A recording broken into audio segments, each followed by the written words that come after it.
আওয়ামী লীগের সন্ত্রাসীরা ককটেল ফোটায়, বোম ফোটায়, তারপরে আমাদের যারা ছিল নিচে তারা দুইজনকে ধরতে পারে, দুইজনকে ধরে গণধোলাই দেওয়া হয়, গণধোলাই দেওয়ার পরে আমরা টিভির হাতে তুলে দিই। আওয়ামী লীগের ঠিকানা এই বাংলায় হবে না, কুত্তা লীগের ঠিকানা এই বাংলায় হবে না।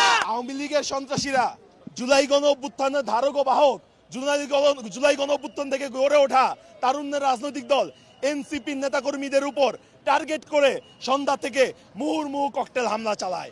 ইতোমধ্যে তাদের প্রথম দফার ককটেল হামলায় এখানে আমাদের 4 জন নেতাকর্মী, একজন সিএনজি চালক এবং একজন পথচারী আহত হয়।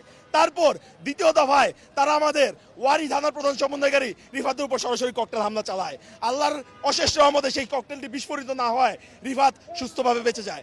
তারপর তৃতীয় দফায় এবং চতুর্থ দফায় তারা আবারও আমাদের অফিসের সামনে ককটেল হামলা চালায়। চতুর্থ দফায় যখন ককটেল হামলা চালায় তখন ছাত্র জনতার হাতে 2 জন আটক হয়। ছাত্র জনতা তাদেরকে গণপিটুনি দিয়ে পুলিশের কাছে হস্তান্তর করে। এবং আমরা আওয়ামী লীগকে বলে দিতে চাই, খুনি হাসিনার রায়ের বিরুদ্ধে যে ধরনের সন্ত্রাসী কার্যক্রম তারা ঢাকা শহরে তৈরি করার চেষ্টা করছে, সারা বাংলাদেশ থেকে সন্ত্রাসীদেরকে ঢাকায় নিয়ে এসেছে এবং তাদেরকে দেদারসে অস্ত্র সাপ্লাই দিচ্ছে।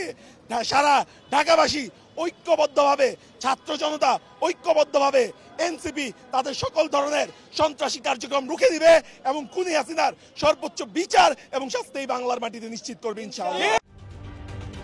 ঢালাইয়ে দৃঢ়তা, নির্মাণে নিশ্চয়তা, প্রিমিয়ার সিমেন্ট, ঢালাইয়ের রাজা। আওয়ামী লীগ ঘোষণা দিয়ে 10 থেকে 13 তারিখ পর্যন্ত বাংলাদেশে নাশকতার পরিকল্পনা তারা ঘোষণা দিয়ে করেছে এবং 13 তারিখ খুনি হাসিনার রায়কে কেন্দ্র করে তারা দেশকে অরাজকতা পরিস্থিতি তৈরি করার চেষ্টা করছে।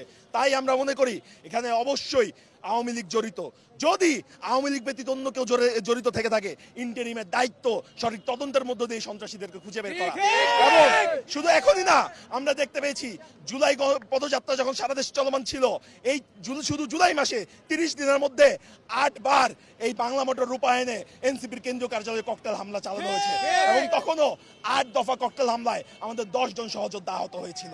তাই আমরা মনে করি খুনি লীগ এবং ফ্যাসিবাদের বিরুদ্ধে যে আমাদের লড়াই, এই লড়াইয়ে যারা বাংলাদেশের ফ্যাসিজম টিকে রাখতে চায়, ভারতের দিল্লির দাসত্ব বাংলাদেশে টিকে রাখতে চায়, তারা এনসিপিকে হুমকি মনে করে এবং বারবার এনসিপির উপর হামলা করে।